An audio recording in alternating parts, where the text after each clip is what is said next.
நம்மகிட்ட கேட்குறாங்க என்னென்னா, பாடம் வாங்குகிறோம் சாமி, நம்மளால் தொடர்ந்து பண்ண முடியுமா? இது யாரோ ஒரு சிலரோட கேள்விகள் இல்லை. இந்த மாதிரி கேள்விகள் நம்ம எல்லாருக்கும் கூட மனசில் வரும். பாடம் வாங்கிட்டோம், நல்லா தான் பண்ணிகிட்ருக்கோம், இப்போ 1 மணி நேரம் பண்ணுறோம், அடுத்தடுத்த பாடங்களுக்கு டைம் இன்க்ரீஸ் ஆகும், இதை நம்ம தொடர்ச்சியாக நம்மளால் பண்ண முடியுமா அப்படின்ற கேள்விகள் வரலாம். நியாயமான கேள்வி தான். ஏன்னா இப்போ இருக்கிற காலகட்டத்தில் எல்லாத்தையும் பார்க்கணும். அதுவும் ஒரு ஃபேமிலியோட ஹஸ்பண்ட் ஒய்ஃபாக இருக்கும்போது பிரச்சனைகள் வேறு, இதே தனியாக ஒருத்தர் ஃபேஸ் பண்ணுற விதம் வேறு. அவங்க எல்லாத்தையுமே அவங்க ஒருத்தரே பார்க்கணும். அவங்களே வேலைக்கு போகணும், அவங்களே குடும்பத்தை பார்க்கணும், பிள்ளை குட்டியை பார்க்கணும், எல்லா செலவுகளும் அவங்களே பார்க்கணும். அது கூட இந்த பாடமும் உட்காரணும்னா முடியுமா சாமி, என்னால் முடியுமா அப்படின்ற கேள்விகள் வரும். கேள்விகள் வர்றது நியாயமான கேள்விகள் தான். எதெல்லாம் நம்ம கேள்வி கேட்போம், சாமி நாளைக்கு நாம் எழுந்துப்போமா இல்லையா, கேள்விகள் வந்துடுமா? கண்டிப்பாக வராது. நாளைக்கு காலையில் எழுந்த உடனே அங்கே போகணும், அவரை பார்க்கணும், இந்த வேலையெல்லாம் முடிக்கணும்னு எந்த டவுட்டுமே நமக்கு வராது. பக்கா ஒரு ஸ்கெட்சு போட்டு வச்சு தான் நாம் தூங்கவே போவோம். அங்கே நமக்கு எந்த டவுட்டும் வரதில்லை. நாளைக்கு என்ன சாப்பிட்லாம் கரெக்டாக பிளான் பண்ணிவிடுவோம். நாளைக்கு தேவையான பொருளை இன்றைக்கே வாங்கி வந்து வச்சுருவோம், நாளைக்கு இதெல்லாம் செஞ்சு கொடுத்துருமான்னு வீட்டுக்காரமாட்ட சொல்லுவோம். அங்கே எந்த டவுட்டுமே இல்லை. டவுட்டு எங்கே வரும், எங்கே வரக்கூடாது அங்கே தான் டவுட்டே வரும். ஆன்மீகத்தில் ஒரு முன்னோக்கி போகணும், இந்த பிறவியே அறுக்கணும் அப்படின்னு ஒரு கலைகள் இருந்தால் அந்த கலைகளாண்ட வந்து தான் என்னால் பண்ண முடியுமா சாமி அப்படின்ற கேள்விகளே நமக்கு பிறக்கும். ஏன்னா இந்த உலகம் அப்படிப்பட்ட உலகம். எங்கே கேள்விகள் வரணுமோ அங்கே கேள்விகள் வராமல், எங்கே கேட்கவே கூடாமல் சரணாகதி அடையணுமோ அங்கே மட்டுமே நம்ம மனசில் கேள்விகளை உதயம் பண்ண வேண்டியது தான் இந்த உலகத்தோட இயல்பான நிலை. அது யாராக இருந்தாலும் 100% எல்லாருக்குமே பொதுவானது தான். யாரோ ஒரு சிலர் அதெல்லாம் தாண்டி தப்பிச்சு என்ன வேணால் வரட்டுங்க, நான் இதெல்லாம் கடந்து போவேன், இதெல்லாம் என்னால் செய்ய முடியும்னு சாதித்து இந்த உலகத்தில் நிற்கிறவங்களும் நின்றுட்டே தான் இருக்காங்க. முடியாமல் போகிறவங்க போய்கிட்டே தான் இருக்கிறாங்க. இந்த 2 கூட்டமும் எப்போவுமே இருக்கும். எது எல்லாராலையும் முடியாதோ, ஏன் என்னால் முடியாதுன்னு எல்லாரும் ஒரு சிலருக்கு மட்டும் கேள்விகள் வரும். ஒருத்தரால் முடியுத என்னால் ஏன் முடியாதுன்ற கேள்விகள் எல்லாருக்கும் வரவே வராது. யாருக்கு மன தெளிவு இருக்கோ, யாருக்கு அறிவு கண் இருக்கோ, யாருக்கு எதையும் கேள்வி கேட்டு பதில் ஆராயணுன்ற குணம் யாருக்கெல்லாம் இருக்குதோ அவங்களும் எல்லாருக்குமே ஏன் என்னால் முடியாது, என்னால் செய்ய முடியுமான்னு கேட்க மாட்டாங்க. ஏன் என்னால் செய்ய முடியாது, என்னால் முடியும் அப்படின்னு ஒரு சிலர் செஞ்சு காட்டுவாங்க. அந்த ஒரு சிலராக இங்கே இருக்கிற எல்லாரும் ஆனீங்கன்னா அதை விட சந்தோஷம் வேறு ஒன்றுமே இல்லை. ஒரு குரு சீடர்களோட ஒரு படகுல பயணம் போயிட்டுருக்காரு. ஆரம்பம் நல்லா தான் இருக்கும், படகு பயணம்.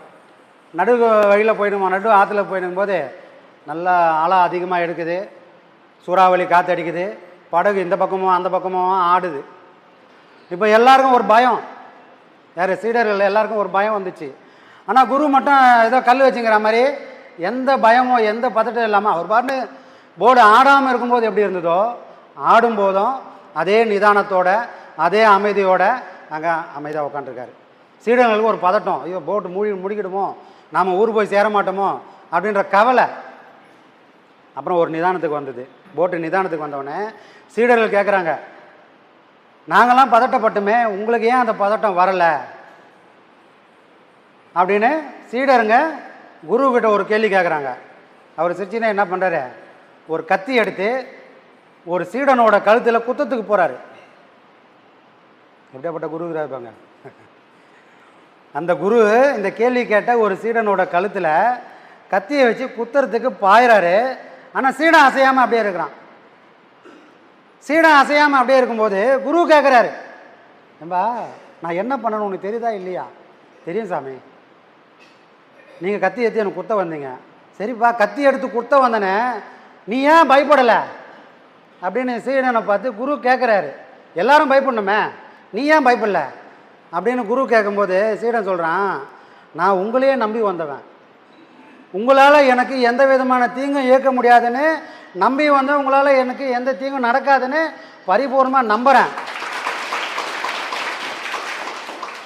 அந்த நம்பிக்கையினால் நீங்கள் குத்த வந்தாலும் உங்களால் குத்த முடியாதுன்னு நான் கல் மாதிரி உட்காந்து இருக்கிறேன் அப்படின்னு சீடன் பதில் சொல்லும்போது குரு சொல்கிறாரு, இதையே தான்பா, என்னை நம்பி நீ வந்த உடனே இவ்வளோ பக்குவத்தோடு இருக்கிறல, அவனை நம்பி நான் இருக்கிறதுனால இந்த போட்டு என்ன அடைஞ்சாலும் விழுமோ கவுருமோ கவுராதுன்னு ஒரு சூழ்நிலை வந்தால் கூட என்னை படைச்சவன் என்னை காப்பாற்றும், நானும் அமைதியாக தான் இருந்தேன், என்கிட்ட ஒன்றுமே இல்லைப்பா அப்படின்றாங்க. இது ஒரு குருவுக்கும் ஒரு சிஷ்யனுக்கும் அந்த இது வேணும். எல்லா உறவும் இந்த உலகத்தில் முக்கியம்தான். ஆனால் எந்த உறவுப்பா காலகாலத்துக்கு நம்மளை பயணம் பண்ண வைக்கும்? இன்றைக்கி என் பொண்டாட்டியாக இருக்கிறாங்க, அடுத்த பிரிவில் என் பொண்டாட்டியாக வருவாங்களா? இருக்காதா? நான் செத்து போயிட்டு அவங்க ஒரு 20 வருஷம் வாழ்ந்தாங்கன்னா அவங்க எப்போ எனக்கு பொண்டாட்டியாக வர்றது? வாய்ப்புகள் இல்லை. இந்த மாதிரி அவங்க போய்ட்டு நான் இருந்தால் வாய்ப்புகள் இல்லை.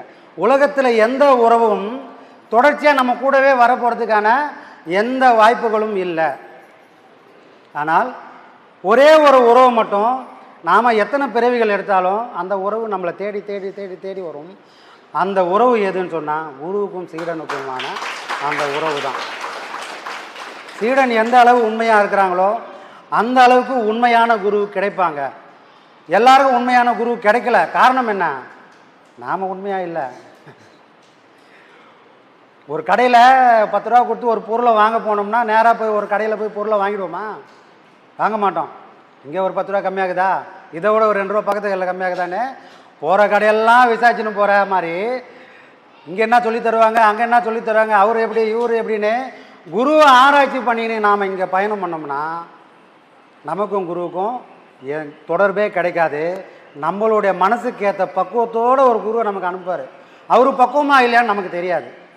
அவர் நம்மளால் கரை சேர்க்க முடியுமா அப்படின்னா அதுக்கு எந்த விதமான உத்தரவாதமும் கிடையாது. ஏன்னா இங்கே கண்ணு போன குருக்கள் தான் இருக்கிறாங்க. ஒரு குரு தன்னுடைய ஞான கண்ணையும் திறந்துட்டு தன்னை நம்பி வரக்கூடியவங்களுக்கு அறிவு கண்ணை ஓப்பன் பண்ணி செய்யக்கூடிய அந்த கண்ணை அறிவு கண்ணை திறக்கக்கூடிய வழியை சொல்கிறவர் தான் குரு. அடுத்தவங்களுக்கு அறிவு கண்ணை திறக்கணும்னு ஒரு குருவால் இருக்க முடியும்னா முதல்ல தன்னுடைய அறிவு கண்ணை அவரால் திறந்து வச்சுருக்கக்கூடிய ஒருத்தராக இருந்தால் மட்டும்தான் அவர் மட்டும்தான் குருவாக இருப்பார். அப்படிப்பட்ட ஒரு குரு எப்போ வருவாருன்னா வைராகியம் உள்ள நெஞ்சு யாருக்கு இருக்கோ, இதுதான் என் வாழ்க்கை, இதுதான் என் பயணம், இதுதான் என் முடிவுன்னு யாரெல்லாம் உறுதியோடு இருக்கிறாங்களோ அவங்களுக்கு மட்டும்தான் உண்மையான குருவானவர் உங்கள் வாழ்க்கையில் கண்டிப்பாக வந்து சேருவார். அப்படிப்பட்ட குரு தான் நம்மளுடைய குரு. நம்ம வாழ்க்கையில் நமக்கு வந்து இவ்வளோ விதமான பாடங்களும் இவ்வளோ விதமான உபதேசங்களும் இதுவரைக்கும் எந்த மகானும் இந்த அளவுக்கு இறங்கி வந்து சொல்லலை. அவ்வளோ பெரிய விஷயங்களை ராமகிருஷ்ணருக்கு அப்புறமா ஒரு மகானு சின்ன சின்ன பெரிய பெரிய விஷயங்களை சின்ன சின்ன உரையாடல் மூலயமா நமக்கு புரிய வச்சுருக்காருன்னா ஐயாவோட ஒரு பேச்சை கேட்டோம்னா எங்கேயோ டிக்ஷனரிலாம் எடுக்க வேண்டிய வேலையே கிடையாது.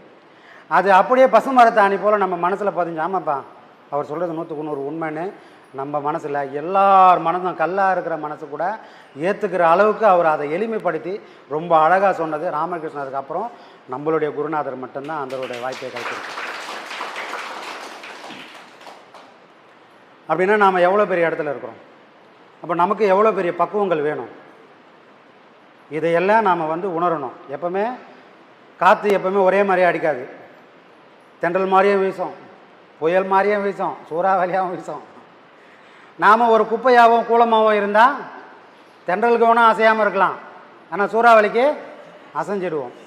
அப்போ நம்ம மனம் ஒரு குப்பையாவோ கூலமாவோ இல்லாமல் ஒரு பாறை மாதிரி இருக்கணும், உறுதியாக இருக்கணும், வைராகியமாக இருக்கணும். எது வந்தாலும் இதற்காக நான் எல்லாத்தையும் இழக்க தயார் அப்படின்ற துணிவோடு நாம் இருந்தோம்னு சொன்னால் நாம் போகக்கூடிய பாதை, நாம் போகக்கூடிய பயணம் தெளிவாகவும் அதோட லட்சியத்தை அடையிறதுக்கு நம்ம குருநாதர் நமக்கு துணையாக இருப்பார். அதை ஒவ்வொரு நாளும் பாடம் பண்ணக்கூடிய எல்லாரும் உணர்வாங்க. சரிங்களா? இந்த கேள்விகள் எல்லாருக்கும் வந்துதா? ஏன் சாமி என்னால் பண்ண முடியுமா? வந்துருங்க, கண்டிப்பாக முடியுமான்ற கேள்வி இனிமேல் யாரோட வாயிலிருந்தும் ஒதுக்கவே கூடாது, யாருக்கும் மனசுலையும் தோணவும் கூடாது. ஒருத்தரால் இந்த உலகத்தில் சாதிக்க முடிஞ்சதுன்னா அது நம்மளாலையும் சாதிக்க முடியும். உருவத்தில் வேணால் எல்லாரும் வேறு வேறு விதமாக இருக்கலாம், ஆனால் உள்ளே இருக்கிற பொருள் அங்கே எந்த பொருள் இருக்குதோ அதே பொருள் தான் நமக்குள்ளவும் இருக்குது. அதனால தான் இந்த உலகத்தில் இருக்கிற எல்லா குருமார்களுக்கும் சீடர்கள் தான் ஆசீர்வாதம் ஆரத்தி எடுத்து வழிபாடு பண்ணக்கூடிய இந்த உலகத்தில் நம்ம குருநாதன் மட்டும்தான். எனக்குள்ளே இருக்கிற பொருள் தான், என்னை நம்பி வரக்கூடிய எல்லா சீடர்களும் உள்ளே இருக்கிறது தான். ஐயா வந்து சீடர்களுக்கு ஆசீர்வாதம் ஆரத்தி எடுத்து வழிபாடு பண்ணது காரணம் என்ன? இதே பொருள் தான் எல்லாருக்கிட்டையும் இருக்குது. உருவத்தால் நாம் எல்லாரும் வேறுபட்டிருப்போம். ஆணாவும் பெண்ணாவும் வடிவத்தில் 1000 விதமாக இருக்கலாம். ஆனால் நாம் எல்லாம் சத்தியமான ஒரு பொருள் நமக்குள்ளே இருக்குது. அந்த சத்தியத்தை நாம் உணர்ந்து நம்ம வாழ்க்கையில் ஒரு நாளும் நம்மளை அவன் பார்க்குறான். நமக்கு சாட்சி யாரும் இல்லை, அவன் ஒருத்தனே நமக்கு சாட்சின்னு நாம் ஒவ்வொரு விஷயமும் செய்ய செய்ய செய்ய நமக்கு வலிமை எங்கேருந்துனே வருதுன்னே தெரியாது. இது வெளியிருந்து வந்த எல்லாமே ஒரு நாள் நம்மளை விட்டு போயே தீரும். அது இந்த உலகத்தோட நியதி.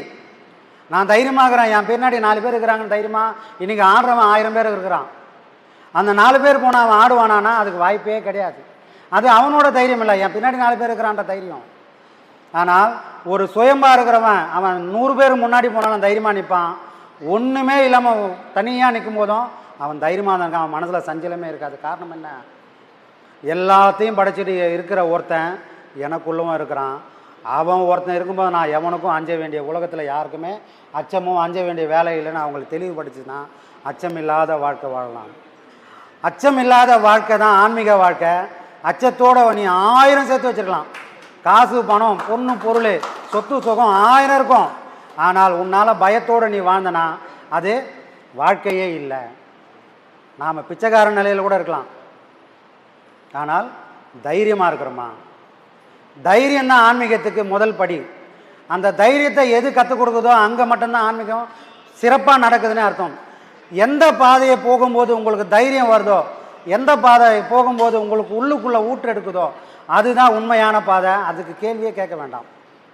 முதல்ல நீங்கள் யாருன்னு தெரியாமல் போனால் கூட பரவாயில்ல, கடவுள் யாரும் தெரியாத போனால் கூட, ஆனால் நான் தைரியமாக இருக்கிறேங்க, எது வந்தாலும் என்னால் ஃபேஸ் பண்ண முடியும். இந்த பாடத்தை பண்ணதுலேருந்து நான் அதை உணர்றேன்னு யாராவது சொன்னாங்கன்னா நீங்கள் போகிற பாதை அது எந்த பாதையாக இருந்தாலும் சத்தியமான பாதை.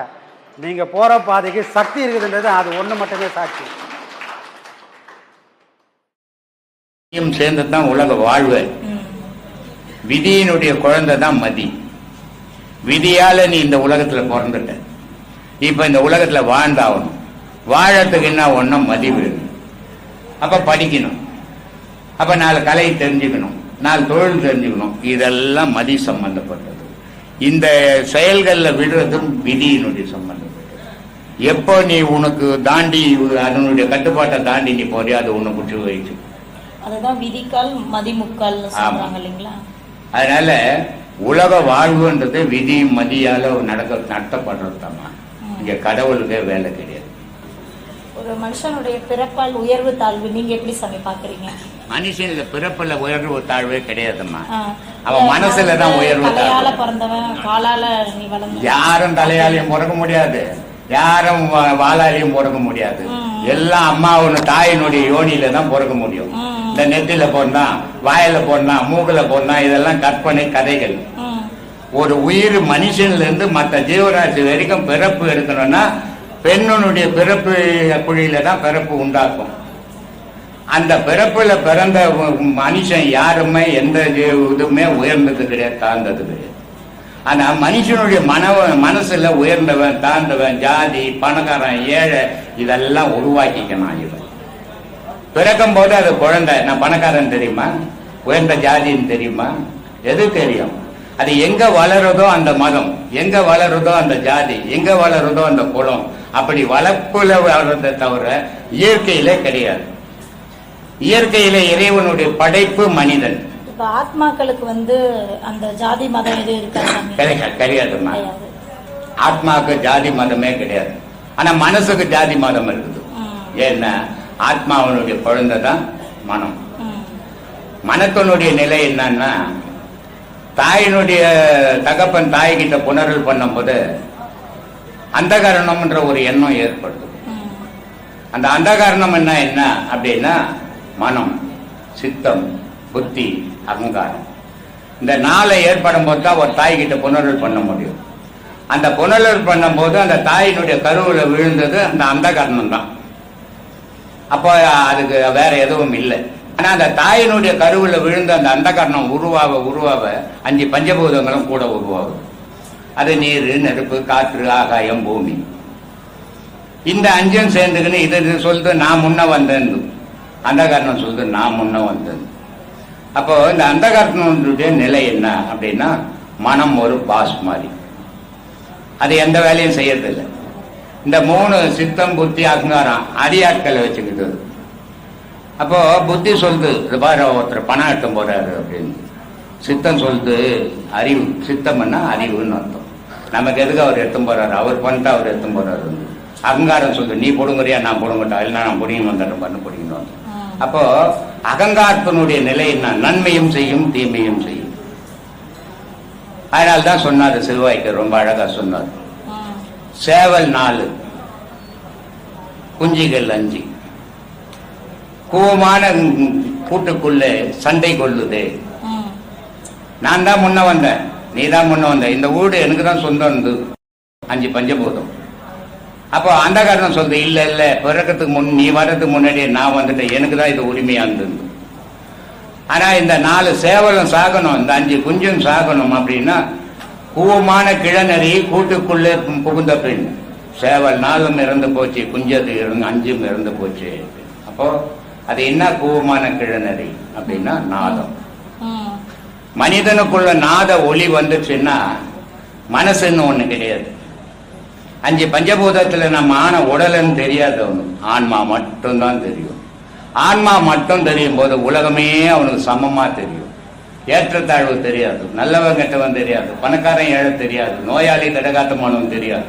எல்லாரையுமே சமமா பார்க்கிற சமநோக்கு அங்கதான் உருவாக்குவான். இப்போ டார்வின் முறைப்படி தியரிப்படி மனிதன் முழு பரிணாமம் அடைகிறானா இல்ல இறைவன் மனிதனை படைக்கிறாங்கன்னு சொல்றாங்களா? எது சாமி நீங்க? மனிதனை இறைவன் தான் படைச்சான். அவன் எப்படி படைச்சான், இன்னைக்கு மனிதன் எப்படி இருக்கிறான் அப்படின்றது ரொம்ப முக்கியம்.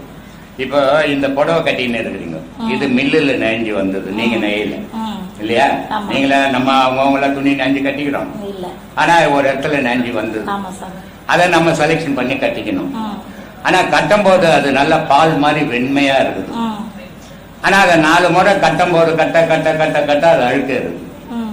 என்னதான் துவைச்சாலும் அந்த பழைய வெண்மை அதுல வரல. அது மாதிரி இறைவனுடைய படைப்புல வேற்றுமை இல்லாத மனிதனை வெண்மையோட படைச்சான். ஆனா மனிதன் ஆசை என்ற அழுக்குல இங்க பிறண்டு பிறண்டு பிறண்டு பிறண்டு இறைவனுக்கு மனிதன் தெரியல, மனிதனுக்கு இறைவன் தெரியாத அளவுக்கு மாறி போயிட்டான். இதுக்கு காரணம் ஆசை என்ற மாயத்திரை.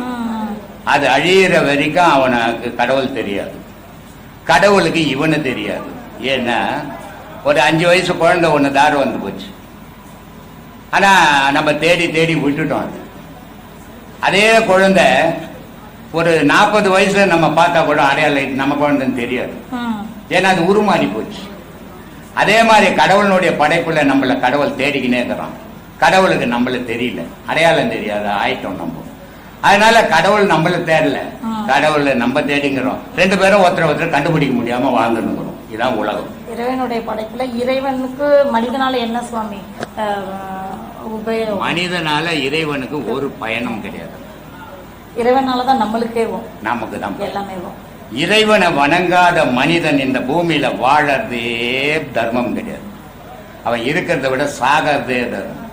ஏன்னா அவன் பல பேருக்கு பாரத்தை தான் உண்டாக்குவான். எப்போ அவன் ஒரு மனிதன் இறை பயணம் பண்ணி அந்த மனப்பக்குவத்தை வளர்க்குறானோ அவன் எல்லாருக்கும் நன்மை செய்யணுன்ற எண்ணம் வந்துடும். அவன் எப்போ இறை பயணம் செய்யலையோ அவனுக்கு முரட்டு குணங்கள் தான் உருவாகும். அந்த முரட்டு குணங்கள் பலருக்கு தீமையை செய்யுமே தவிர நன்மையை செய்யுது. அவங்க குடும்பத்துக்கு ஒன்றா நன்மை செய்துக்கும், பல பேருக்கு அது தீமையை தான் செய்யும். அதனாலதான் கடவுள் வழிபாடு. ஆனா கடவுளுக்கு எந்த நஷ்டமும் நீ கும்பிடலன்னா கிடையாது, எந்த லாபமும் கிடையாது. ஆனா கடவுளை கும்பிடுறதா உன் மனதுக்கு ஓய்வு, உன் மனசுக்கு நிம்மதி. நீ உன்னுடைய வம்சமே அந்த வழிபாட்டில் இருக்கும்போது ஒரு சீரான முறையில வாழ வழிவகுத்து தரும். அதனால இறை வழிபாடு அவசியம். இல்வாழ்க்கையில் ஒழுக்கம் ஒருவனுக்கு ஒருத்தி என்றது கோட்பாடு இருக்கு இல்லைங்களா? அது ஆன்மீகத்துல எவ்வளவு பெரிய பங்களிப்பு சுவாமி? ஆன்மீகமா இருந்தாலும் சரி, ஆன்மீகமா இல்லைன்னாலும் சரி, பட்டினத்தாருக்கு பெரிய ராஜாவை விட பணக்காரன். அந்த பணக்காரன் எனக்கு குழந்தை இல்லை. அது வணிக வம்சம். அந்த வணிக வம்சத்தில் எப்படின்னா இவங்க வணிகம் பண்ண போகிறாங்கல்ல, அங்கே ஒரு கூத்தியாரை வச்சுப்பாங்க. ஏன்னா அங்கே ஒரு 10 நாள் 1 மாதம் தங்குவாங்கல்ல, அவங்களுக்கு அங்கே பணிவிட செய்ய ஆள் ஒன்று. அதனால சின்ன வீடுன்னு ஒன்று வச்சுப்பாங்க, இங்கே வந்தால் பெரிய வீடுன்னு ஒன்று வச்சுப்பாங்க. இப்படி வச்சுக்கின்னு மனுஷன் அப்போ வாழ்ந்துருந்தாங்க. ஆனால் பட்டினத்தாருக்கு குழந்தை இல்லை. அவங்க அம்மா சொல்கிறாங்க, ரொம்ப ஒழுக்கமான மனுஷன், மகான்களே எனக்கு ரொம்ப பிடிச்ச மகான் அவரை சொல்கிறாங்க, நீ இன்னும் ஒரு சின்ன வீடு வச்சுக்கோ, எண்ண முடியாத கோடி அளவு பணம் இருக்குது, அந்த வம்சாவழி விருத்தி ஆகணும் அப்படின்னு தாயே அவருக்கு சொல்லி கொடுக்குறாங்க. அப்போ அவர் சொல்கிறாரு, ஏம்மா ஒரு குழந்தை வேணும்னு நான் இன்னொரு பெண்ணை கட்டிக்கணும்னா, குழந்தை இல்லைன்னு என் தாய் மாமன் பொண்ணை நான் கட்டிக்கினேன் சிவகலையே, அதனுடைய மனம் எவ்வளோ வேதனை போடும். அப்படி ஒரு மனைவியை கட்டி அதுக்கு ஒரு குழந்தை பிறக்கிறதோட ஒரு குழந்தைய நான் தத்து எடுத்துக்கிறேன், அந்த குழந்தைய எங்கள் குழந்தைய அன்பிட்டு போட்டோம் அப்படின்னு தான் அந்த குழந்தைய தத்து எடுக்கிறார். அப்போ இவ்வளோ பெரிய பணக்காரனுக்கு இந்த மனப்பக்குவம் வந்தது. இப்போ வியாபாரிலாம் ஒவ்வொரு நாட்டில் ஒவ்வொரு சம்சாரம் வச்சுக்கிறாங்க. அது இந்த காலம். அதான் அப்ப மனிதர்கள் வந்து கண்டிப்பா கடவுள் வந்து சோதனைக்கு உள்ளாக்குவாங்க இல்லைங்களா? கடவுள் யாரையுமே சோதிக்கிறது இல்லைம்மா. கடவுள் மனுஷனை சோதிக்கணும்னா எத்தனை கோடி மனுஷனை விட கடவுள் கோடி கணக்கில் ஓடும். எவன் ஒருத்தன் எந்த தவறை செய்யறானா அதை அவன் ஒருத்தனே அனுபவிச்சே ஆகணும். அது அவங்களுடைய விதி, கர்மா. அதுதான் கர்ம வினைன்றது. இதை யாராலும் தவிர்க்கவே முடியாது. யாருமே கடவுளே உனக்கு மனுஷனுக்கு இவ்வளோ புத்தி இருக்குது, இன்னைக்கு பிறந்து நாளைக்கு சாவரவனுக்கு நான் தவறு செய்தா கடவுள்கிட்ட ஒப்படைச்சிடலாம், கடவுள் மன்னிச்சிடுவாருன்றியே உலகத்தையே படிச்சுட்டு வேடிக்கை பார்த்துனுங்கிற கடவுள் எவ்வளோ பெரிய அறிவாளியா இருப்பான். அவன் நீ செய்கிற பாவத்தெல்லாம் மாற்றினா அவ்வளோ பெரிய முட்டாளா அவன்? அதனால நீ செய்யற வினை உன் வம்சத்துக்கும் உனக்கும் நீ அனுபவிச்ச. அதனாலதான் சொர்க்கம் நரகம் எங்க இருக்குன்னா பூமியிலே இருக்கு. உன் எதிரியே ஒருத்தன் சோறு இல்லாத கஷ்டப்படுறான், உன் எதிரே ஒருத்தன் கண் இல்லாத கஷ்டப்படுறான், உன் எதிரே ஒருத்தன் கால் இல்லாத கஷ்டப்படுறான். இது ஏன் மனிதன்னா ஒரே மாதிரி தானே இருக்கணும்? ஏன் இல்லையே? ஒருத்தன் பிச்சை எடுக்கிறான், ஒருத்தன் சாப்பிட முடியாத கோடியா வச்சு சாப்பிட முடியாத உட்காந்துங்கிறான். இந்த மாற்றங்கள்லாம் ஏன் வந்தது? இதெல்லாம் கடவுள் கொடுக்குறாருன்னா கடவுளுக்கு அதுக்கு சம்பந்தமே கிடையாது. கடவுள் உன்னை படைச்சதோடு சரி, நீ வாழறதும் நன்மையும் தீமையும் உன்னாலேயே உருவாக்கிக்கப்படுற. இந்த பிறவில நீ எல்லாம் எவ்வளவு நன்மை செய்தியோ அதை எழுதுகிற, எவ்வளவு தீமை செய்தியோ அதையும் எழுதுகிற. அடுத்த பிறவில பிறக்கும்போது இந்த நன்மை தீமைக்கு ஏற்ற மாதிரி தான் மனித வாழ்வு அமையுது. அப்ப மறுபிறவின்றது நம்மளுக்கு இருக்கு. மறுபிறவி இல்லைன்னா போன பிறவில எங்கிருந்து வந்த இப்ப எங்கிருந்து வந்து இப்ப ஒரு நெல் விதை இருக்குது. இன்னைக்கு எவ்வளவு விஞ்ஞானம் முன்னேறிக்குது. எவன்ட விஞ்ஞானத்திலேயாவது ஒரு நெல் விதையை செய்ய முடியுமா? ஒரு உயிரை செய்ய முடியுமா? ஒரு உயிர்ல இருந்தா இன்னொரு உயிரை பரிமாண வளர்ச்சின்னுட்டு அதை மரபணு மாற்றம் அப்படின்லாம் செய்வாங்க. ஆனா ஒரு பொருள் இல்லாத இன்னொரு பொருளை செய்ய முடியுமா? முடியாது. எந்த விஞ்ஞானமாவது இது வரைக்கும் செய்துக்கிறான்? செய்யவே முடியாது. ஒரு வேப்பங்கொட்டை இருக்குது, அந்த வேப்பங்கொட்டையை எந்த விஞ்ஞானமாவது செய்ய முடியுமா? அதே நேரத்தில் வேப்பமரமே இல்லாத நாடு இருக்குது, வேப்பமரமே இல்லாத ஊடு இருக்குது. ஏன்? அங்க கொட்டை இல்லை, அதனால செடி இல்லை. செடி இல்லை, அதனால மரம் இல்லை. மனிதன் போன பிறப்பிலையும் இருந்தான், இந்த பிறப்பிலையும் இருப்பான், அடுத்த பிறப்பிலையும் இருக்க போறான். அது நன்மை தீமைக்கு ஏற்ற மாதிரி அவன் வாழ்க்கை அமைய போகுது. மனிதன் இல்லைன்னா உலகம்னு ஒண்ணு இல்லை. இறைவன் நடராஜர் சிலைக்கு கீழே வந்து தலையில கால் வந்து சாமி மிதிச்ச மாதிரி இருக்கும் இல்லைங்களா? சரி, அது எதனுடைய நோக்கம் சொன்னது? தீமை செய்யறவனெல்லாம் இறைவன் ஒரு நாள் தண்டிப்பான் அப்படின்றது. அதை பார்த்து நீ உணர்ந்து நன்மையை செய்ய பழகிக்கோன்னு காட்டுறதுக்கு தான் அது. தீமை ஒழுக்கம் இதெல்லாமே ஒரு மனிதனுக்கு அவசியம். ஆனா அது இல்லாம வர்றாங்க பாத்தீங்களா, அவங்களுக்கு நீங்க சொல்ற அறிவுரை என்ன சாமி? நீ எவ்வளவு நேர்மையா இருக்கிறியோ அவ்வளவு மனவேதையிலிருந்து நீ வெளியே வருவ. எவ்வளவு ஒழுக்கமா இருக்கிறியோ அவ்வளவு நீ நிம்மதியா வாழ பழகுவ. இது ரெண்டையும் இழந்தீன்னா உன் வாழ்க்கையில நிம்மதியும் இழப்ப. காரணம் என்ன? நீ ஒரு 1000 ரூபாய் சம்பாதிச்ச, இந்த 1000 ரூபாய் எனக்கு போதும், என் குடும்பத்துக்கு போதும் அப்படின்னு நின்றீன்னா ராத்திரிக்கு நல்லா தூங்குவேன். ஒரு 1,00,000 ரூபாய் திருடின்னு வந்துட்டு பார்த்துக்கணும், நல்ல பணம் இருக்குது, ஆனா தூக்கம் கூட வராது உனக்கு. எவன் வருவானோ, எப்ப பிடிப்பானோ, எவன் மதிப்பானோன்ற பயத்தோட தான் இருப்பியே தவிர நிம்மதியா தூங்க முடியாது. அப்ப நிம்மதி அப்படின்றது எதில் இருக்குது? உன்னுடைய நடவடிக்கையில, ஒழுக்கத்துல இருக்குது. அப்ப ஒழுக்கமும் இதுவும் உனக்கு ஒரு மனுஷனுக்கும் அவசியம். அப்படி வாழும்போது தான் அவன் மனிதனா நிம்மதியா வாழ முடியும். இப்போ நீ ஒரு தவறு செய்த, நீ என்ன நினைக்கிற, நான் வயசாயிடுச்சு, எனக்கு நான் தவறு செய்யணும், ஆனா என் பிள்ளைங்க தவறு செய்யக்கூடாது கண்டிப்பா. அப்படின்னும் போது இளமையில் இருக்கிற வரைக்கும் அந்த பிள்ளைங்க கம்முன்னு வரும். அதுங்க ஒரு இடைப்பருவம் வந்த உடனே நீ யோகிமா, நீ செய்யல தவறுன்னு கேள்வி வரும். அப்ப கேள்வி வரும்போது உன் நிம்மதியை நீ இழந்துருவ. நம்ம பெத்த பிள்ளையே நம்மளை கேள்வி கேட்டுச்சு, நம்ம எதுக்கு இனிமேல் வாழணும் அப்படின்ற எண்ணம் ஒவ்வொரு மனிதனுக்கும் இருக்கு. அதனால நீ உன்னுடைய வம்சத்துக்கு, உன்னுடைய குழந்தைங்களுக்கு நீ முன் உதாரணமா இருந்து வாழ கத்துக் கொடுக்கணும். அதை பார்த்ததை இப்போ எங்க அம்மா அப்பா இருக்கிறாங்க, வயசானவங்க. நான் பிறந்த உடனே என்ன குழந்தையா வச்சு அவங்க தாளாட்டி எனக்கு என்னென்ன தேவையோ அத்தனை பணிவுடையும் அவங்க செய்யறாங்க. இப்ப அவங்களுக்கு முதுமை ஆகி போச்சு, எனக்கும் குழந்தைங்க இருக்குது. அப்போ எங்க அப்பா அம்மா என்ன காப்பாத்தின மாதிரி நான் என் பிள்ளைங்களை காப்பாற்றணும், எங்க அப்பா அம்மாவை நான் ஏன் காப்பாற்றணும், ஆனா காப்பாற்றணும். ஏன்னா அவங்க இல்லைன்னா இன்னைக்கு உனக்கு பிள்ளைங்களே இல்லை இல்லையா? அப்போ அவங்க அன்னைக்கு நீ இளமையா இருந்த, அவங்க இடைப்பருவமா இருந்தாங்க, இன்னைக்கு அவங்க முதுமையாகி குழந்தை மாதிரி ஆயிட்டாங்க. நீ இடைப்பருவத்துல நீ காப்பாற்றணும். ஏன் காப்பாற்றணும்னா, நீ அவங்களுக்கு என்னென்ன பணிவோட செய்யறியோ, நான் பல வீடியோக்கள்ல சொல்லிக்கிறேன். ஒரு பெண்ணை கல்யாணம் பண்ணி கொடுத்தா அந்த கல்யாணம் பண்ணிக்கின்னு போற வீட்டுல மாமியார் மாமனார தாய் தகப்பனா நினைக்க கத்துக்குங்க. அதே மாதிரி உன் வீட்டுல இருந்து இன்னொரு வீட்டுக்கு ஒரு பொண்ணு அனுப்பும் போது அந்த வீட்டுல இருக்கிற தாய் தகப்பனை, மாமனார் மாமியார தாய் தகப்பனா நினைங்க, வேற்றுமை வராது. அதனாலதான் சொன்னான், என் மகள் இன்னொரு வீட்டுக்கு போயிட்டா, இன்னொரு மருமகள் என் வீட்டுக்கு வந்துட்டான், என் மகன் இன்னொரு வீட்டுக்கு போயிட்டான், என்னுடைய பெண்ணுடைய புருஷன் மருமகனா என் வீட்டுக்கு வந்துட்டான். அப்போ ஒருத்தருக்கு ஒருத்தர் உதவிகள் வேணும். மனிதன் யாரும் எனக்கு தேவையில்லை, யார் தெய்வம் எனக்கு தேவையில்லை, நான் வாழ்வணும். ஒருத்தர் தெய்வம் இல்லாத ஒரு உயிரினம் கூட வாழ முடியாது. நீ கட்டுற துணி இன்னொருத்தன் நெஞ்சது, நீ சாப்பிட்ற சாப்பாடு ஒரு விவசாயம் செய்தது, நீ போடுற ஜாக்கெட் இன்னொருத்தன் தச்சது. உலகத்துல ஒருத்தர் உதவி இல்லாத ஒரு மனிதனால வாழவே முடியாது. நல்லவனும் கெட்டவனும் இறைவனுடைய படைப்புன்னு சொல்றாங்க. நல்லவன் கெட்டவன் இறைவனுடைய படைப்பு இல்லம்மா, நல்லவனா தான் இறைவன் படைச்சான். இவனுடைய பார்வை நல்லவனாவும் கெட்டவனாவும் இவனை மாத்திடுச்சு. ஒரு சிலர் என்ன செய்யறான், அதுதான் சொன்னேன், 1000 ரூபாய் சம்பாதிச்சா இது போதும்னு இருக்கிறான். 1000 ரூபாய் சம்பாதிச்சா இது பத்தாது, இன்னைக்கு 10,000 ரூபாய் சம்பாதிச்சிருந்தா நல்லா இருக்குமே என் குடும்பத்துக்கு நினைக்கும் போது அவன் தவறுகளை செய்யறான். அப்ப அவன் கெட்டவனா மாறுறான். அந்த கெட்டவர்களால நல்லவர்களுக்கு பாதிப்பு வரும். ஏன்னா எப்போ கெட்டவங்க கையில ஒரு 10,000 ரூபாய் சேர்ந்துக்குச்சோ, நல்லவங்க கையில 1000 ரூபாய் இருந்தா இந்த 10,000 ரூபாய்க்காரன் அந்த 1000 ரூபாய்க்காரனை ஒழிக்கணும் தான் பார்ப்போம். இதுதான் இந்த மனுஷனுடைய வேலை. இது இருக்கக்கூடாது.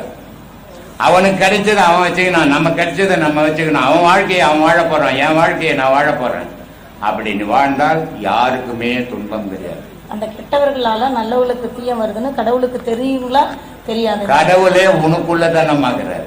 அப்புறம் வெளியே எங்கிருந்து வந்து பார்த்து கணக்கெடுத்துக்கிறாரு கடவுள். கடவுள் உனக்குள்ள. அதனாலதான் சொன்னான், மறைந்திருந்து விளையாடும் மனசாட்சி என்ன. அது என்ன மனசாட்சி மறைஞ்சிருந்துன்னு? நான் ஒரு தவறு செய்யறேன், நானும் நீயும் சேர்ந்து ஒரு தப்பு பண்றோம்.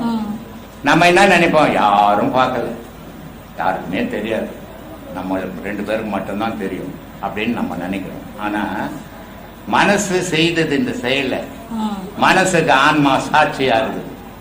இந்த ஆன்மா சாட்சியா இருந்ததுக்கு தான் பிறப்பெத்து கொடுக்குது, இந்த பாவத்தை எல்லாம் ஒழிச்சிட்டு வந்துரு திருப்பின்னு. ஆனா அது திருப்பி திருப்பி பாவத்தையே பண்ணிட்டு தெரியுது. அதனால இங்க கடவுளுக்கே வேலை கிடையாதுமா. கடவுளுக்கு வேலை இருந்ததுன்னா உலகம் இப்படி ஆயிருக்குமா, இவ்வளவு கெட்டு இருக்குமா? கடவுள் எல்லாம் திருத்திட முடியுமா? அவரே மனுஷனை பார்த்து பயந்து போய் எங்கெங்கயோ ஒழிஞ்சுன்னு தெரிகிறாரு கடவுள். அதனால மனிதனுக்கும் கடவுள் மனிதனுக்குள்ளவே இருந்து மனிதனை இயக்குறான். இவன் நன்மையாவும் நல்லவனாகவும் தீவனாகவும் இருக்குது, இவன் மனசை பொறுத்துக்குது, இவனுடைய பார்வையை பொறுத்துக்குது, இவனுடைய செயலை பொறுத்து இருக்குது. அதை வச்சுதான் அவன் நல்லவனாகவும் கெட்டவனாகவும். அப்ப இறைவனோட நம்ம பயமா இருக்கணுங்களா, அன்பா இருக்கணுங்களா, இல்ல நட்பா இருக்கணுங்களா? பயமாவே இருக்கக்கூடாதுமா. தாயை விட சிறந்தவனம் இறைவன்.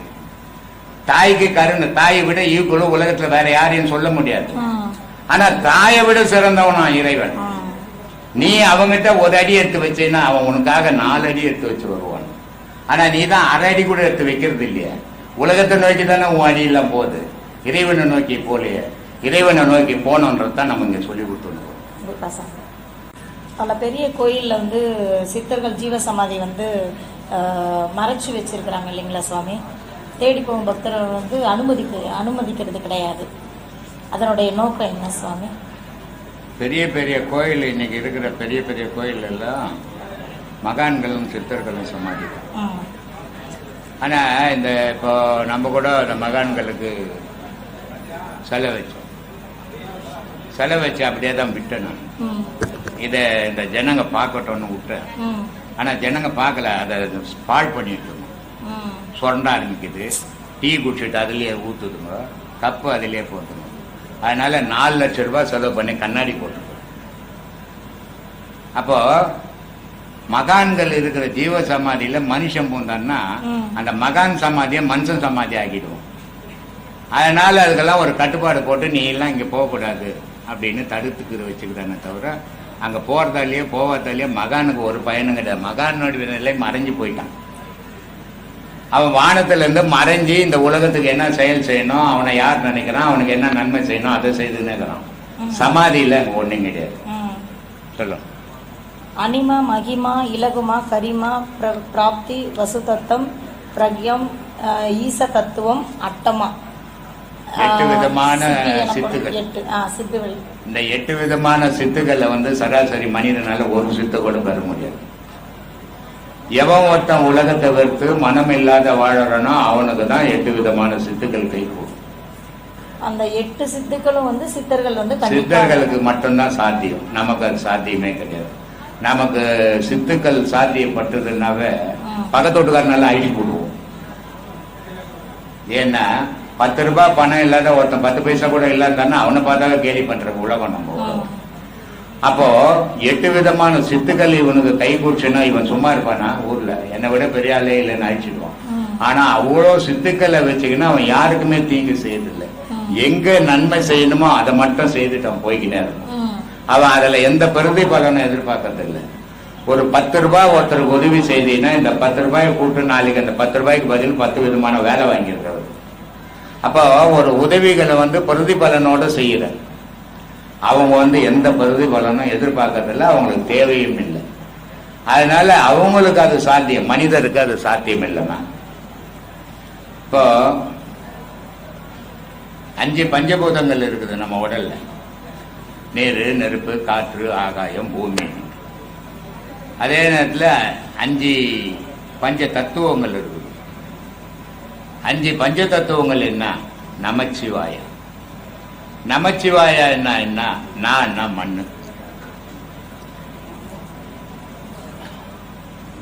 நான் மண்ணு, மண்ணுன்னா உடல், மான்னா தண்ணி, தண்ணின்னா வயிறு, சீனா நெருப்பு, அந்த நெருப்புக்கு இருதயம், வான்னா காற்று, அது நெஞ்சி குழி, யான்னா ஆகாயம், அது சூரியன்.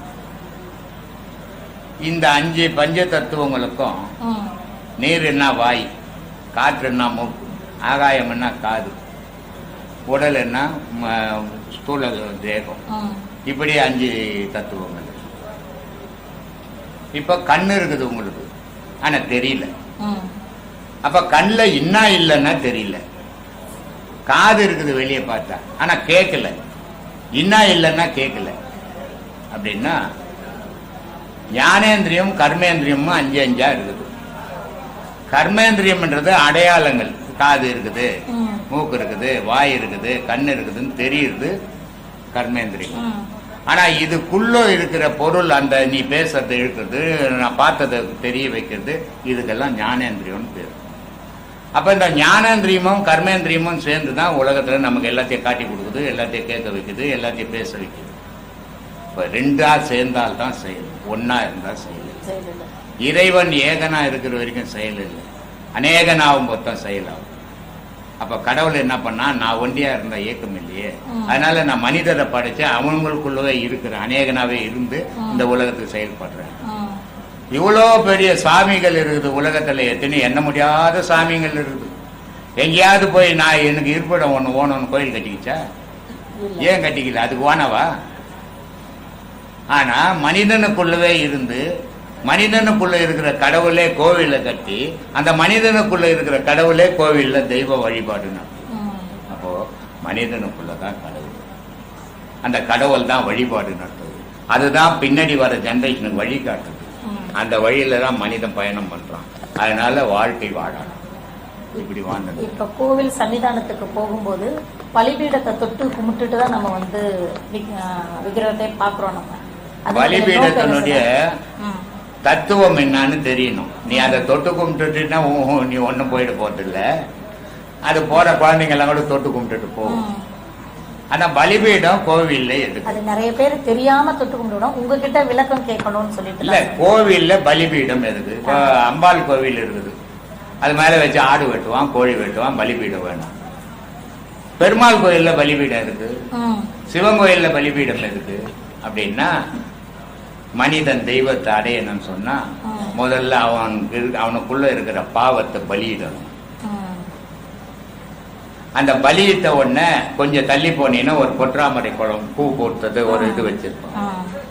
அந்த பொற்றாமரை குளத்துல நீ குளிக்கணும். அதுக்கப்புறம் தான் தெய்வத்தை பார்க்க முடியும். அப்போ ஒவ்வொரு கோவிலும் வச்சுக்கிற பலிபீடம் உன்னுடைய பாவத்தை வெட்டி அழிக்கிறதுக்காக வச்சுக்கிற, தொட்டு கும்புறதுக்காக வச்சு இல்ல. ஆனா மனிதனால் அழிக்க முடியல, அதனால சும்மா தொட்டு ஏதோ சைகை பண்ணிட்டு போயிடுறான். இவ்வளவோ தத்துவங்கள் அது. கடவுளை நீ அடையணும்னா உன்னுடைய பாவத்தை அழிக்கணும். பாவத்தை அழிக்கணும், நீ பொற்றாமரை குளத்துல, பாவம் இல்லாத குளத்துல குளிக்கணும். இதெல்லாம் குளிச்சாதான் கடவுளை நீ நெருங்க முடியும். அப்படின்னு தான் தோரபாலகர்னு வச்சிருப்பான் கோயில்ல. மூலஸ்தானத்துக்கு முன்னாடி தோரபாலகர்னு 2 சாமி வச்சிருப்பான். இதையெல்லாம் கடந்து நீ போனாதான் அந்த சாமியை பார்க்க முடியும் அப்படின்னு வச்சிருக்கோம். இதெல்லாம் நம்ம புரியாத, முன்ன போனவன் தொட்டு கும்பிட்டா, முன்ன போன ஒரு கல்லை தச்சான்னா அதையே நம்ம செய்திருந்துடுவோம். அது ஏன் எதுக்குன்னு யாரையும் கேட்டதில்லை, இவனும் தெரிஞ்சுக்கிட்டதில்ல, கோயிலுக்கு இருக்கிறவனும் சொன்னதில்லை. இப்போ நான் சொல்லியிருந்தேன், அநேகமா இனிமே கடைபிடிப்பாங்க சாமி எல்லாருமே.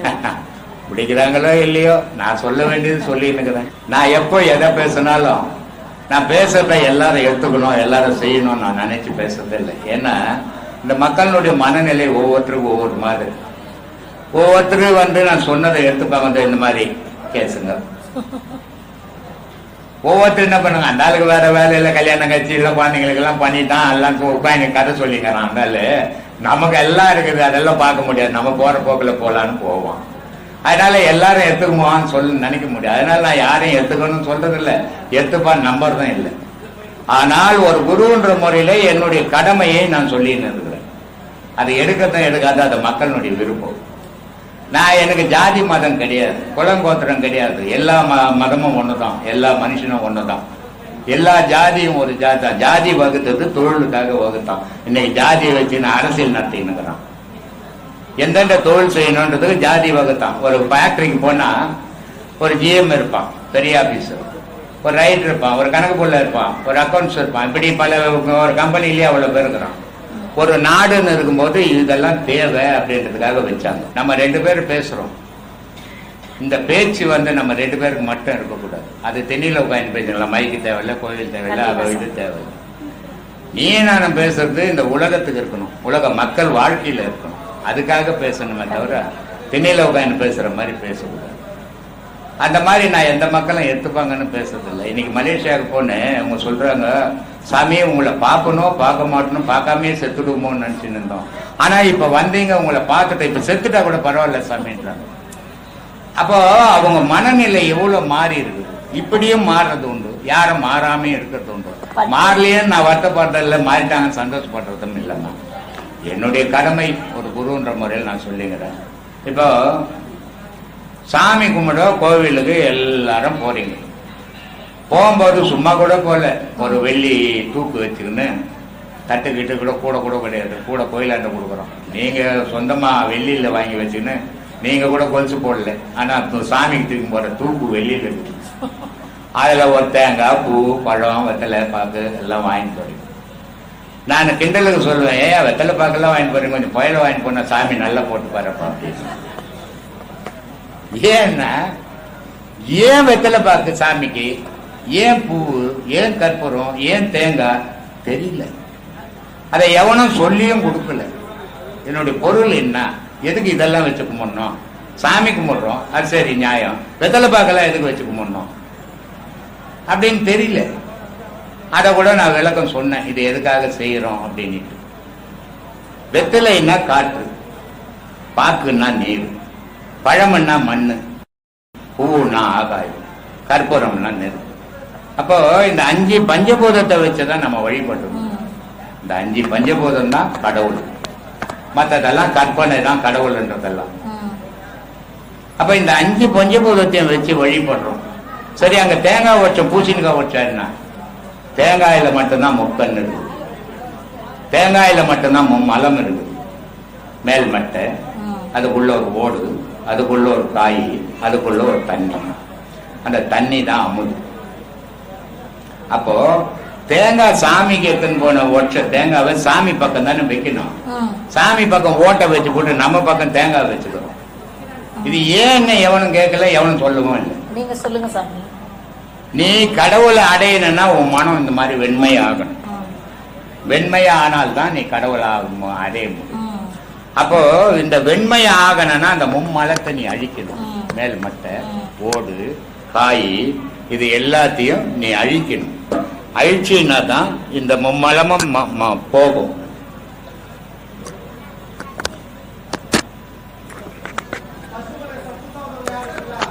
இந்த மும்மலம் போனாதான் உன்னுடைய பாவங்கள் எந்த பூமியில பாவத்தை செய்தியோ அந்த பூமியிலேயே அதை அழிச்சிட்டு. இப்ப நீ வெண்மையா இருக்கிற, வெண்மையா இருந்தீங்கன்னா உன்னை கடவுள் ஏற்றுப்பான்.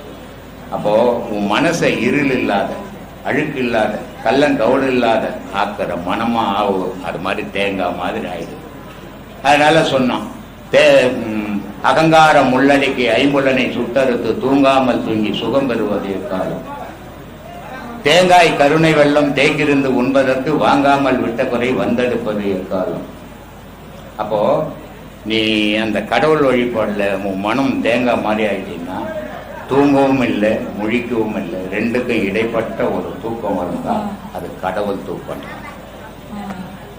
அந்த கடவுள் தூக்கம் வரும்போது என்னன்னா உனக்கு அகங்காரம் இல்லை, ஐம்புலனுடைய செயல் இல்லை. அதனால நீ கடவுள் நிலையில இப்ப இருக்கிற.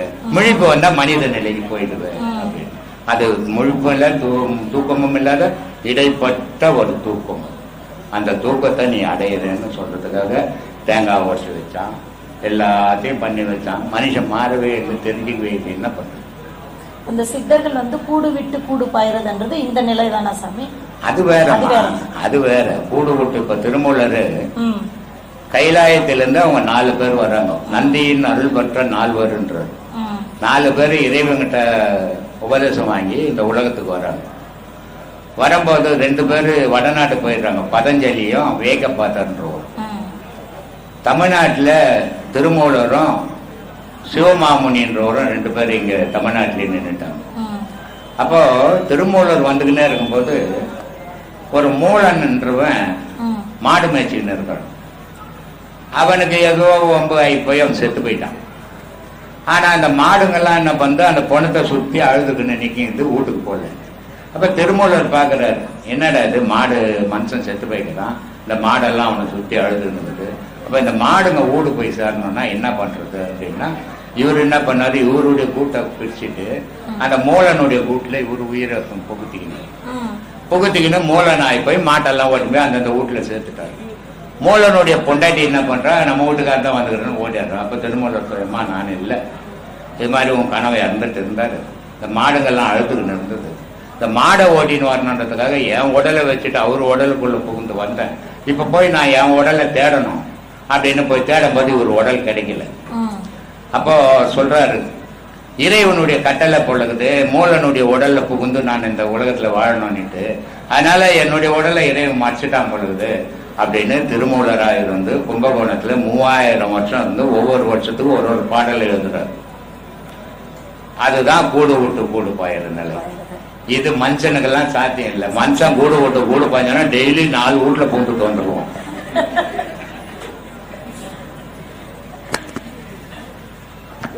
இப்ப தோன்றின் மறையும் மறைந்தன தோன்றும் என மாறாத கோட்பாடு பற்றியும் வெறுப்பான ஓப்பாம் வெறுப்பு என்ற சித்தர் பழமொழி பத்தி நீங்க சொல்லுங்க ஐயா. எதெல்லாம் மறைஞ்சதோ அதெல்லாம் பிறந்துக்கினே இருக்கும், எதெல்லாம் பிறந்ததோ அதெல்லாம் செத்துக்கினே இருக்கும். எதெல்லாம் நம்ம சாப்பிட்டோமோ அதெல்லாம் நம்மள சாப்பிடுவோம், நம்மள சாப்பிட்டதெல்லாம் நம்ம சாப்பிடுவோம். இது பட்டினத்தாரனுடைய பாடல். தோன்றின மறையும் மறந்தன தோன்றும் சிறுத்தன பெருக்கும் பெருத்தன சிறுக்கும் அப்படின்னு பட்டினத்தை வரிசையா சொல்லுவார். இந்த வாழ்க்கையில என்னடா கண்ட நீ கடவுளை தவிர வேற எதுவும் நிச்சயம் இல்லை அப்படின்றது சொல்லுவார். அதனால எல்லாமே ஒரு நாள் மறையும், எல்லாமே ஒரு நாள் தோன்றும். ஆனா இந்த தோன்றி இருக்கிற காலத்திலேயே இறைவனை பிடிக்கணும். இதை வள்ளுவர் அழகா சொல்லுவார். வருமுன் காவாதவன் வாழ்க்கை எரிமுன் வைத்தது போல் கெடுமோ. இவன் என்ன சொல்றான், ஒரு பஸ்ல ஏறிக்கினா கேட்டு எங்கன்னா இடிப்பியா எங்கன்னா கவுத்துடியான்னு கேட்டு நீ நடக்கிற காரியமா. இதை சொல்றதுக்கு திருவள்ளுவர் ஓணும், நமக்கு தெரியாத இது. அவ்வளவு பெரிய மேதை தேவையில்லை. அவர் என்ன சொல்றாரு, நீ பிறந்தது நிஜம் இந்த உலகத்துல, இதை யாரும் பொய்ன்னு சொல்ல முடியாது. அதே நேரத்தில் நீ பிறந்தது மட்டும் நிஜம் இல்லை, போறதும் நிஜம்தான். ஏன்னா உன் தாத்தா போய்க்குது, உன் ஆயா போய்க்குது, உங்க அப்பா போய்க்குது, எல்லாம் போய்க்கிறாங்க, நீயும் போய் தான் ஆகணும். இந்த ரெண்டுக்கு நடுவுல கடவுளை குடி. இல்லைன்னா வெக்காப்பாருக்கிட்ட நெருப்பு காட்டினா எப்படி பத்திக்கும், அந்த மாதிரி வீணா போடுவ அப்படின்றது சொல்றாரு. வருமுன் காவாதவன் வாழ்க்கை எரிமுன், எரின்னா வைக்க எரிமுன் வைத்தது போல் கெடும் அப்படின்னு வள்ளுவர் சொல்றாரு. சரி, வரது முன்ன காப்பாத்தினா நான் என்ன சாமி ஆவேன் அப்போ சொல்றாரு. மலர்மிசை ஏகினால் மானடி சேர்ந்தார், நிலமிசை ஏகினால் நீடு. அந்த மாதிரியான நிலையை ஒண்ணு உருவாக்கிங்கன்னா காலம் முன்ன பத்தி பேசுறாரு. இப்ப வள்ளுவர் போய் 2200 வருஷம் ஆகி போச்சு. 2200 வருஷமா எத்தனை பணக்காரன், எத்தனை ராஜா, எத்தனை யாரை பத்தி அது பேசணுமா? திருவள்ளுவரை பத்தி பேசணும். ஏன்னா எவன் ஒருத்தன் சோறு இல்லாத உலகத்துக்கு உண்மையை சொன்னான்னா அவனை பத்தி உலகம் பேசிக்கினே தான் இருக்கும். எவன் ஒருத்தன் சொகுசு வாழ்க்கை வாழ்ந்தானா அவன் ஊடே மாற்றிடும் இல்லையா? அதனால தன்னை அறியறதுக்கு வழி தேடுங்க, தன்னை ஆராயுங்க. நம்ம இருக்க போற எத்தனை நாளோ தெரியாது, அந்த நாளுக்குள்ள இறைவனை பிடிக்கணும்ன்ற ஒரு நம்பிக்கையோட பயணம் பண்ணுவோம். அதுக்கு பாதை யோகம் மட்டும்தான். யோகத்தால் மட்டும்தான் அடைய முடியும், வேற எதாலையும் போட முடியாது. மூச்சு பயிற்சி ரொம்ப முக்கியம். அது இல்லைன்னா நீ அதால் தானே அம்மா வயிற்றுலேருந்து வெளியே வந்த, இல்லைன்னா அம்மா வீட்டிலே செத்து போயிருப்பேன், கர்ப்பத்திலே செத்து போயிருப்பேம்மா. மூச்சின்னு ஒண்ணு இல்லைன்னா கர்ப்பத்திலே செத்து போயிருப்பேன். அந்த மூச்சு தான் நித்தி நெகிண்டி வந்து வெளியே விழுந்த. அந்த மூச்சை பிடிச்சதுதான் இறைவனி அடையணும். அதை விட்டுப்பட்டு கோயில் குளம் அங்க இங்க இதால கடவுள் அடையவே முடியாது. அதை ஏமாத்தினோன்னா இருக்கலாம். சொல்லு எது வேணும் உனக்கு, அதை தேர்ந்தெடுத்துக்கோ. நீ சொல்றாரு, வாழ்க்கை பெருங்கடல் நீந்துவார் நீந்தார் இறைவன் அடி சேரார் அப்படின்ட்டார். வாழ்க்கை பெருங்கடல், அது என்ன வாழ்க்கை பெருங்கடல்? வாழ்க்கைன்றது ஒரு பெருங்கடலா? ஏன் குளம் இல்லையா, அது கிணறு இல்லையா, குட்டை இல்லையா அப்படின்னா முடிவில்லாதது கடல் இல்லையா? கடலுன்னு ஒண்ணு இல்லைன்னா காற்றுன்னு ஒண்ணு கிடையாது உலகத்தில். கடலுன்னு ஒண்ணு இல்லைன்னா குடிக்க தண்ணி கிடைக்காது. அப்ப கடலால் தான் இதெல்லாம் கட்சின்னு இருக்குது. அந்த வயிறுன்ற கடலால தான் நமக்கு மூச்சு கிடைக்குது, பேச்சு கிடைக்குது, எல்லாம் கிடைக்குது. ஆனா இங்கேயே ஓடி இருந்தீங்கன்னா மூச்சு கடவுள் அடைய முடியாது. இதை மடைமாறின்ற திருமூலர் இதை வேற திசையில மாத்தி போடு, கடவுள் அடைஞ்சிடுவேன் அப்படின்னு. அதனால சொல்ற, வாழ்க்கை பெருங்கடல் நீந்துவார் நீந்தார் இறைவன் அடி சேரார். அப்படி அதுவும் கடவுள்கிட்ட போகவே முடியாதுடா, அதை மாத்தி செய்யறோம், கடவுள்கிட்ட போயிட்டு வாண்டான்ற திருமூலர். இப்படியெல்லாம் இருக்குதுமா அவ்வளவு. சாமிங்க, சித்தர்களுக்கு வந்து நீங்க கோவில் கட்டி சாமி கும்பிட்டு இருக்கீங்க இல்லைங்களா? இது எப்படி சாமி உங்களுக்கு தோணுச்சு, சித்தர்களுக்கு இந்த மாதிரி கோவில் கட்டி கும்பிடணும் அப்படின்னு சொல்லிட்டு? உலகத்துல ஞானிங்க மாதிரி உண்மையை பேசணும் யாரும் கிடையாது. மனிதர்கள் எல்லா மனிதரும் உண்மையை பேசுறான், பேசுறதால உண்மை பேசுறான் நம்பிடாதீங்க. ஆனா மகான்கள் பொய்ன்ற பக்கமே அவங்க போறது கிடையாது. ஆனா அவங்களுடைய செயல்பாடுகள் என்னன்னா மனிதனோட சேர்ந்து வாழல. ஏன்னா அவங்களுக்கு மனசுக்குள்ள ஒரு பயம், இவங்க கூட சேர்ந்தா நம்மளையும் கெடுத்துருவானோ அப்படின்ற பயத்தால மனிதனை விட்டு விலகி வாழணும். ஆனா மனிதனுக்கு என்னென்ன சொல்லணுமோ அத்தனையும் எழுதி வச்சுட்டு போயிட்டான். இப்ப சாதாரணமா ஒரு சின்ன விஷயம் சொல்றேன். கிறிஸ்துவ மதத்துல இயேசுநாதர் ஒரு பெரிய மகான். அந்த மகான் தோன்றி அந்த மக்களுக்கு என்னென்ன தேவையோ எல்லாத்தையும் எழுதினார்.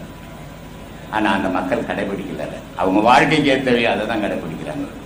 அதே நேரத்தில் அவர் ஒரு 4 முழ துண்டு மேல ஒரு 4 முழ துண்டு போட்டு ஒரு ஆட்டுக்குட்டியை வச்சுக்கின்னு அவர் வாழ்நாள் ஃபுல்லா தள்ளினார் 33 வயசு வரைக்கும்.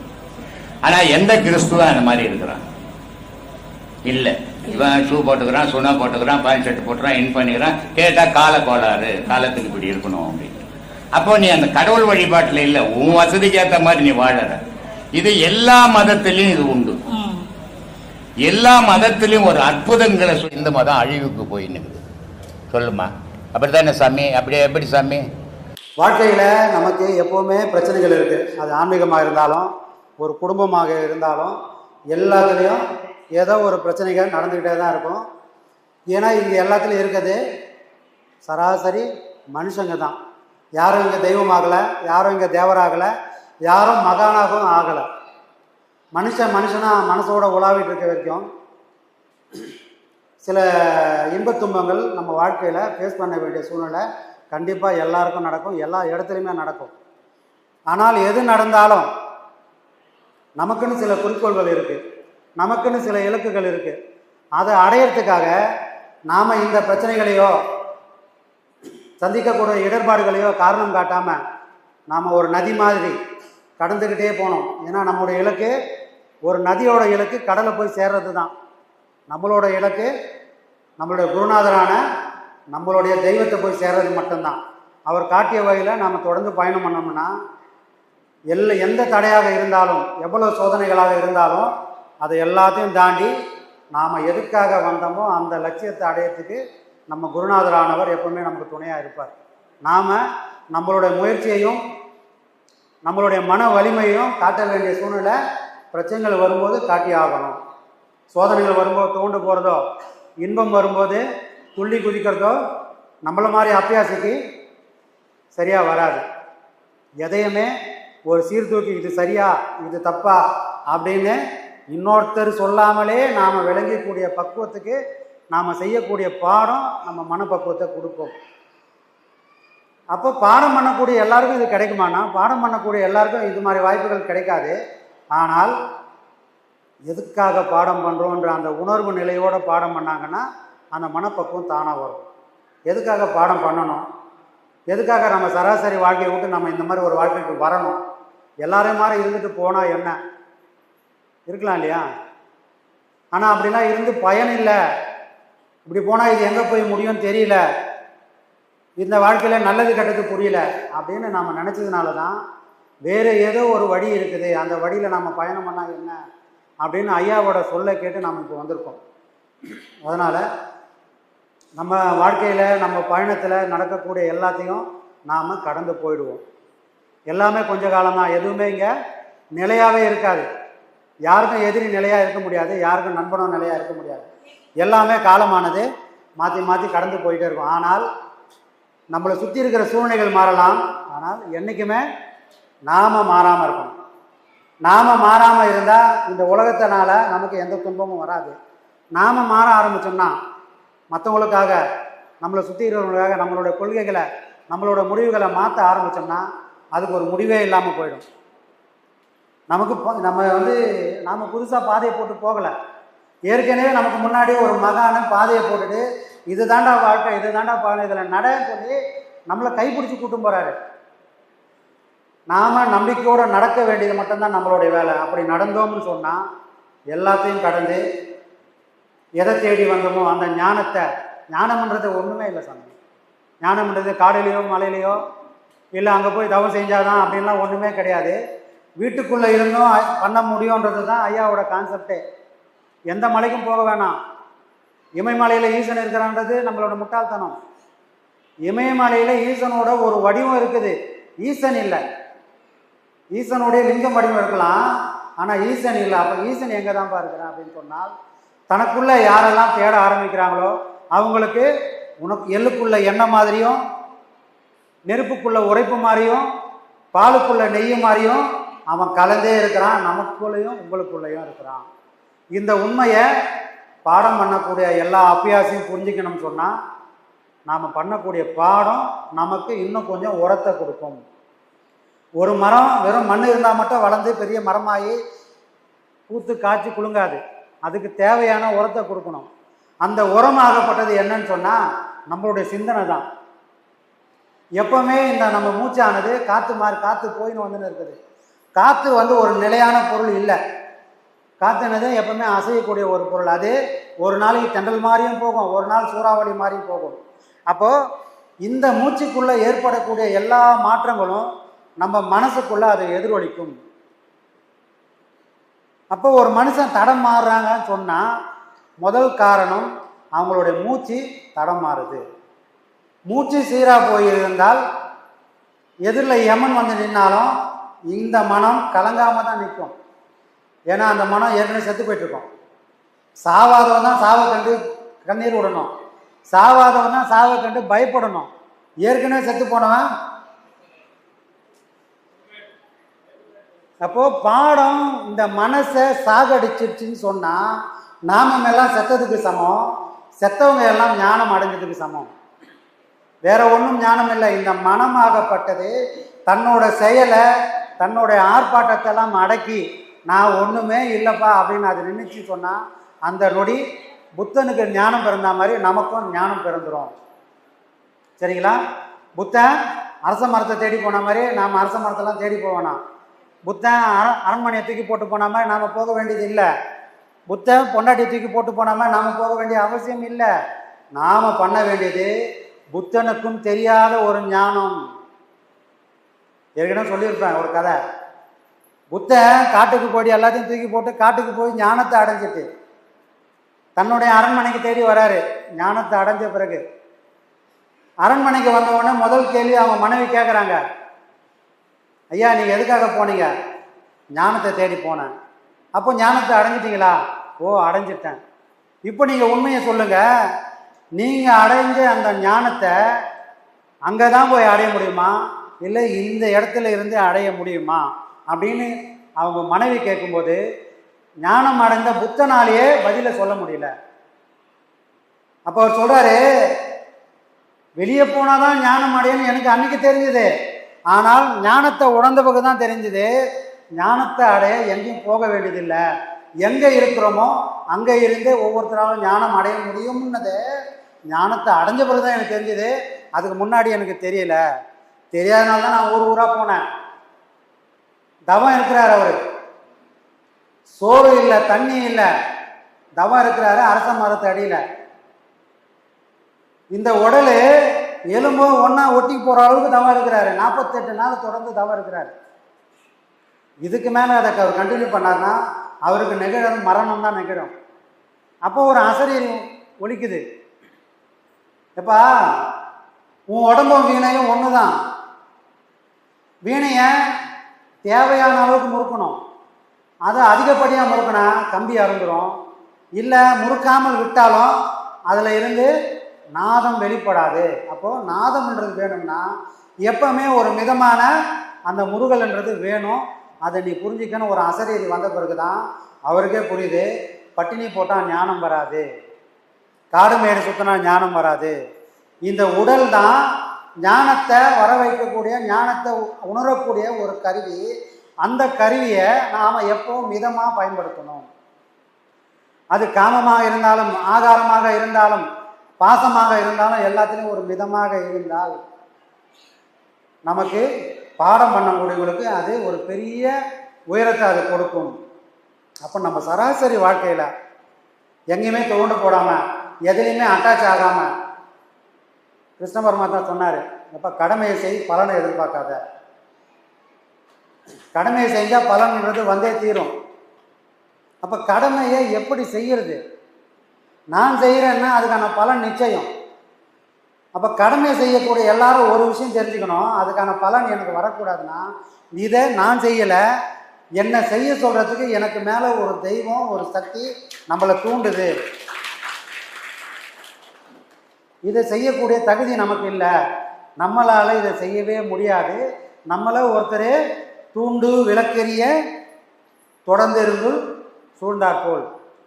விளக்கு எரியிற வரைக்கும் இருள் சூட போகிறதே கிடையாது. என்னைக்கு அந்த விளக்கு அணையுதோ அன்னைக்கு விலகி நின்ன இருள் அந்த விளக்கை எது உலகுக்கு வெளிச்சத்தை கொடுத்த அந்த விளக்குக்கே இருளானது மூழ்கிடும்.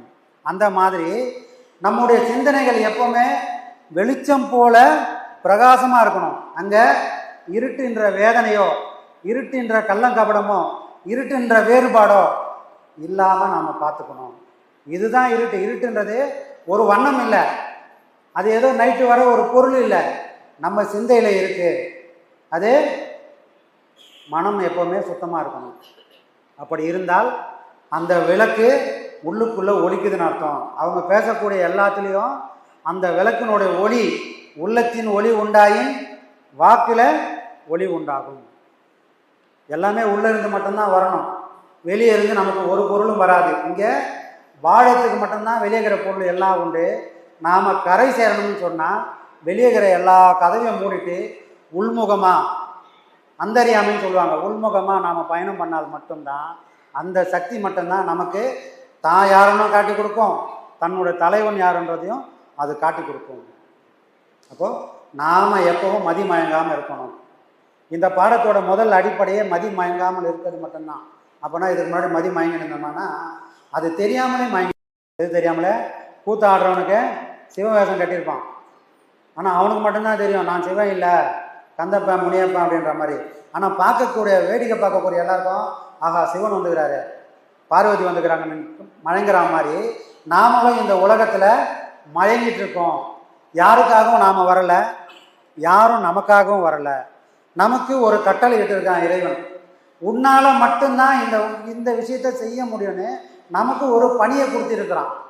அந்த பணியை, அந்த வேலையை நம்ம போகிறதுக்குள்ள சிறப்பாக செஞ்சுட்டு, நீ சொன்ன வேலையை நான் சிறப்பாக முடிச்சுட்டேன்னு நம்ம ஐயா கிட்ட உத்தரவு வாங்கிட்டு போகிற மாதிரி இறைவன்கிட்ட நாம் உத்தரவு வாங்கிட்டு போகக்கூடிய பக்குவம் இந்த மனசுக்கு நமக்கு வந்து ஆகணும். சரிங்களா? அதுக்கு வெளியே வேடிக்கை பார்த்தா அது கிடைக்குமான வாய்ப்பே கிடையாது. எப்போவுமே நாம் உள்முகமாக நாம் திரும்பி பார்க்க கற்றுக்கணும். அதுக்கு இந்த பாடங்களை, ஐயாவுடைய சொற்களை, அவர் சொல்லக்கூடிய விஷயங்களை உள்ளார்ந்து போனோம்னா ஒரே ஒரு சொல்லு 1000 விஷயங்களை காட்டி கொடுக்கும். இன்றைக்கி ஐயாவை நிறைய பேர் பார்க்கல, நமக்கெல்லாம் பாக்கியம் இருக்குது, நாமெல்லாம் பார்த்துருக்கோம். இன்றைக்கி ஐயாவை நிறைய பேர் பார்க்கல, ஆனாலும் ஐயாவோட சொல்லை கேட்டு ஐயா சாமி ஐயா சொன்னபடி நான் வாழ்ந்துட்டுருக்கேன், அவர் சொன்னனால தான் நான் மனுஷனாக இருக்கிறேன்னு சொல்லக்கூடிய அளவுக்கு இன்றைக்கி உலகம் போயிட்டுருக்கு. அப்போ ஐயாவோட அந்த சொல்லில் எந்த அளவுக்கு வலிமை இருந்தால் இந்த மாற்றத்தை கொண்டு வர முடியும். இது ஒரு தெய்வத்தினால் மட்டும்தான் சாத்தியம். சராசரி மனுஷனால் இந்த வார்த்தையை கேட்டுட்டு மாறக்கூடிய சக்தி யாருக்கும் கிடையாது.